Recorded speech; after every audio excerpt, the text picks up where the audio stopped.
ahayd ciyaar hal dhinac ah oo ay Man City ku awood badneyd De Bruyne. Assalaamu calaykum waraxmatullahi wabarakaatu asxaabta idigu xiran Facebook iyo YouTube-ka waad ku mahadsantahay sida qurux badan u jaan qaadeen Abdullah gareynaysaan oo sheeganaysaan faano fara kama qodno hawsha hadda ay noo bilow tahay waxaan rajeynayaa inaad meesha kasii wadi doontaan mar labaad masaddexaad kama quusanayna idin mahadcelin mar walbaba oo ku mahadsantihiin idinka ay wax idinku naanay haddii aan ka gudubno kulamadii ugu xalay waad aragteen wax laga sheekay kara ma ahayn waxa ay soo bandhigtay kubaddii aadka u qurux badneed kooxda Premier League xilligan ugu awood badan ee Manchester City laakiin kooxda Arsenal waxaan leenahay bravo waa aad dadaasheen haddii si loo fiiriyo sababtoo ah ma jirto xilligan koox Manchester City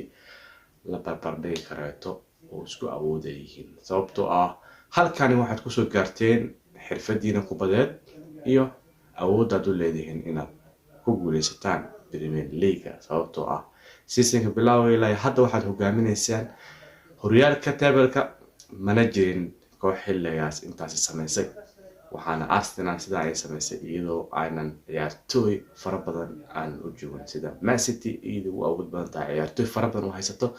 xitaa ma la barbardhigi kara Liverpool iyo Chelsea sida ciyaartooyda faraha badan ay u haystaan Arteta waxaan leenahay wuxuu qabtay shaqo aad u qurux badan oo ku amaanan mudan in lagu abaalmariyo sababtoo ah kooxdan wuxuu ku keenay halkan asigoo lahaa wariyaha Champions League martaan ciyaarto sidaas uu keenay ciyaartooydan dhiirigelintiisa iyo awoodiisa Arteta wuxuu u baahan yahay run ahaantii in la garab istaago oo ciyaartooy maadaama ay hadda xaqiijiyeen inay Champions League imaanayaan sanadka soo socda 2024 kooxda Arsenal laakiin Arsenal waxay u baahan tahay ciyaartooy weerar ah qadax ah iyo difaacba ah intaas haddii isku hesho Arsenal iyo Arteta oo la tayayo waxay noqon doontaa sanadka soo socda in ay si xuli u tartamaan meeshii hadda ay tagay meel ka wanaagsan ay tigsadaan tani waa bilow u ah Arsenal iyo Arteta waxaan leeyahay waa bilow wanaagsan taageerayaasha Arsenal aysan jabin waliba mid kale waxa ay ku bishaareynayaa in uu Premier League wali open oo yahay oo furan yahay haddii Manchester City kulamada Chelsea iyo kulamada soo socda ay lose gareyso waa macquul in Arsenal ay qaado horyaalka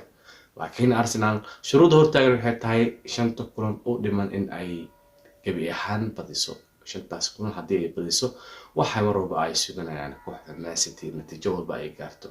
tani waxa u tahay fursad kaleeto oo Arsenal ay haysato sidii ay ku qaadi lahayd riyadeedana waxa ay tahay in Manchester City laba jeer mid kamid ah midna laga badiyo midna ay baraaji gasho taasi waxay u sahlaysaa in ay Arsenal sidaasi horyaalka ay ku qaado guud ahaan ciyaarta maxaa laga dhahay ciyaarta waxay ahayd ciyaar hal dhinac ah oo ay Man City ku awood badneyd De Bruyne Arsenal iskama celin karto inta kulan oo ka hor imaado waxa uu ka dhaliyay 8 gool Arsenal asiga oo kulankaasi si qurux badan u ciyaaray ciyaarta laga dheexanayo laba kamid ah caawinada sameeyay mid kamid ahna waa uu dhaliyay halan waxaan dhihi karnaa ciyaarta ugu qurux halan waxaan dhihi karnaa ciyaar aad qurux badan ayuu soo bandhigay teeda kale waxa uu sameeyay record kale oo ah in uu kala wareegay recordka goolinta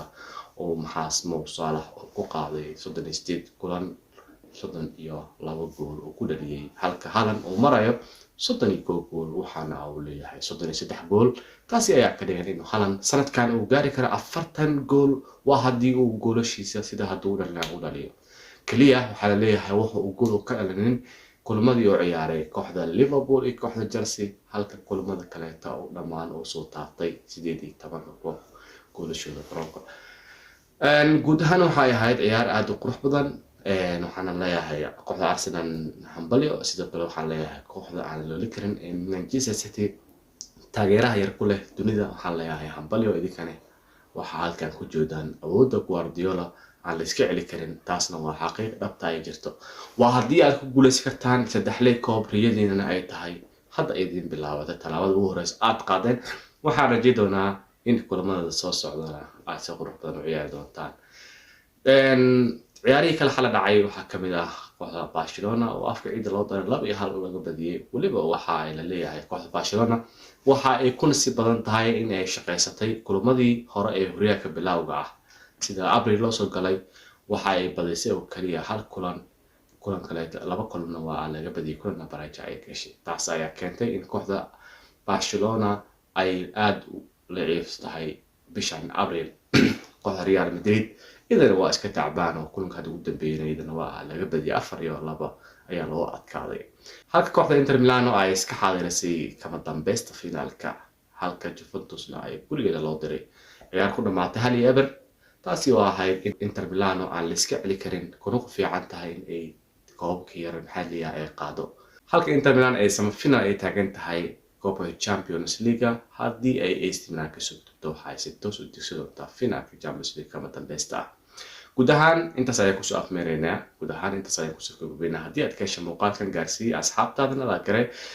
waad ku mahadsan tahay intaa haddii aad nala soo gaartay mahadsanid fi amaanillah